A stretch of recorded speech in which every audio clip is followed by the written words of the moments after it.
Hello friends, எல்லாருக்கும் வணக்கம். இந்த பதிவு எதுக்கான்னு பார்த்தீங்கன்னா, நம்ம சபரிமலை போயிட்டு வரும் சாமிகளுக்கு தான் பார்த்தீங்கன்னா, சபரிமலை சாமி பார்த்து திருப்பி திண்டுக்கல் திருச்சி வழி வந்தீங்கன்னா சாப்பாடு ஹோட்டல் அதிகமாக இல்லை. சின்ன சின்ன கடையில் இருக்குது, அவங்க டேஸ்ட்டாக இல்லை. சப்போஸ் நீங்கள் திண்டுக்கல் டு திருச்சி மணப்பாறை வழியாக வந்தீங்கன்னா, மணப்பாறை திருச்சி ஏறாமல் கீழே சர்வீஸ் ரோட்டில் வந்தீங்கன்னா ஹோட்டல் வசந்தன்னு ஒரு ஹோட்டல் இருக்குது. அப்போ பாருங்கள், சாப்பாடு 100 ரூபா தான் டோக்கன் கொடுக்குறாங்க. உள்ள போய் தான் அன்லிமிட்டட் சாப்பாடு தராங்க. கூட்டு எல்லாமே நல்லா இருக்குது.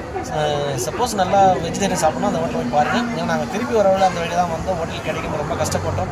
நிறைய சாமிகளும் ரொம்ப கஷ்டப்பட்டோம் ஹோட்டலில் கிடைக்குன்னு சொல்லிட்டு. எங்கள் பின்னாடி ஒரு 5-6 வண்டி வந்தது. அதை ஃபாலோ பண்ணிட்டு போனாக்கா முன்னாடி ஒரு வண்டி போச்சு. அதை ஃபாலோ பண்ணிட்டு போனால் எங்கள் பின்னாடி 5-6 வண்டி அங்கே போய் பார்த்தீங்கன்னா ஹோட்டல் வசந்த ஹோட்டல் இருந்துச்சு. சாப்பிட நல்லா இருந்தது.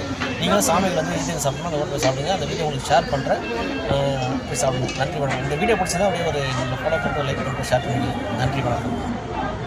சொல்ல மறந்துட்டேன், நீங்கள் அந்த வசந்தம் ஹோட்டலில் சாப்பிட்டீங்களா, பக்கத்துலேயே மணப்பாறை முறுக்கு கடை இருக்குங்க. அந்த வீடியோ உங்களுக்கு போடுறேன். நமக்கு தேவையான முறுக்கை வாங்கிட்டு நாங்கள் அப்படியே கிளம்பிட்டோங்க. நன்றி வணக்கம்.